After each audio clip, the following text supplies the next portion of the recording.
There's King of the Pit TV signing in live and large. This one goes out to all of the ACDC heads out there. Bro, we're going to be going through the discography. Don't you worry about that. This one's entitled Big Balls. It is a song about myself. I didn't know they wrote a song about myself prior to my birth. But here we are. 30 D's Done Dirt Cheap, track number 3. 3, 2, 1, let's go. Short one this. 2:39. Ba-da-da-da. Come on.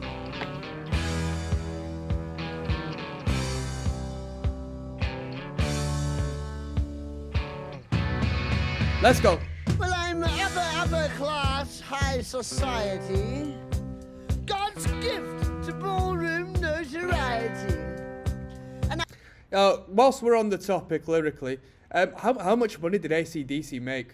How rich were the members of ACDC, and how rich are the remaining members of ACDC? I bet the songwriters, especially establishing in such early days, have got some decent royalties coming through.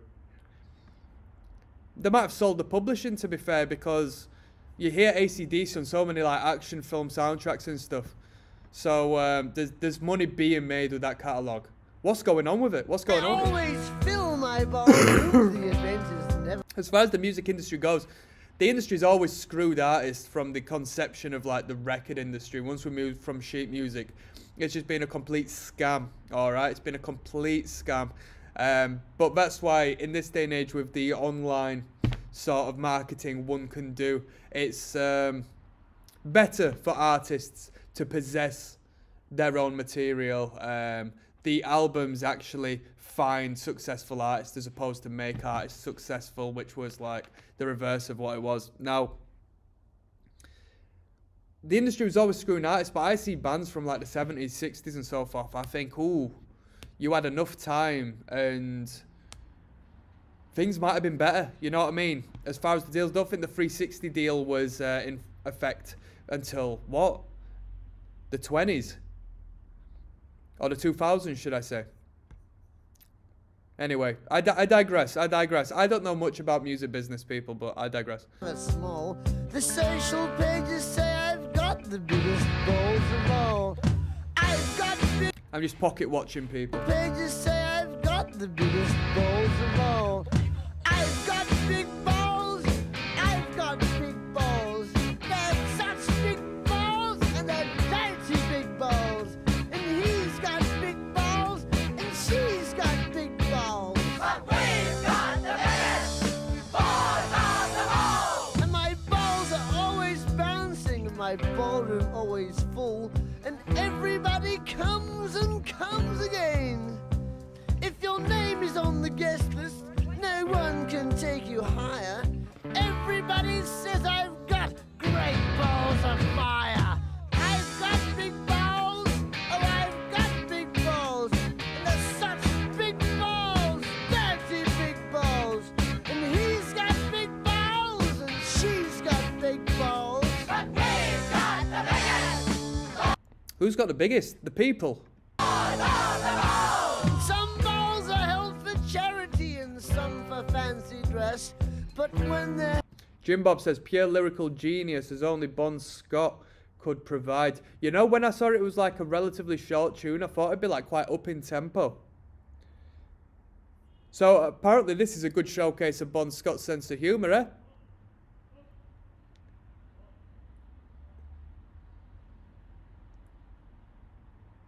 Only Bon Scott could write a hilarious song like that, says Michael Fieser. held for pleasure, they're the balls that I like best. My balls are always bouncing to the left and to the right. It's my belief that my big balls should be held every night. We've got big balls! We've got big balls! We've got big balls! Dirty big balls! He's got big balls! She's got big balls! But we've got the biggest balls of them all! We got big balls. We got big. I like the outros and the gang vocals, if not the backing vocals they've been doing on this record. I think they've been really good. As for this song as a whole, I thought it could have been a bit different. Like, this just sounds like novelties for novelty's sake. I mean, there is a message in there, but I thought it'd be like blazing rock and roll music. I'm not a novelty fan, I'll be honest with you. I like music with a message, and I suppose it is Trojan horsing a message in there, but it's a bit much for me. You know what I mean?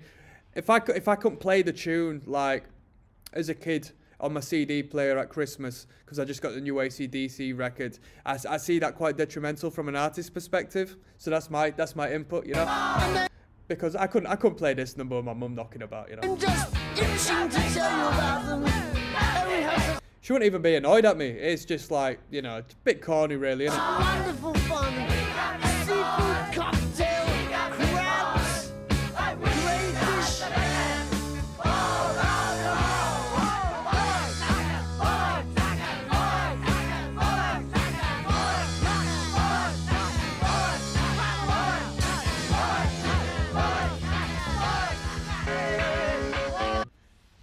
Right, let's keep it moving.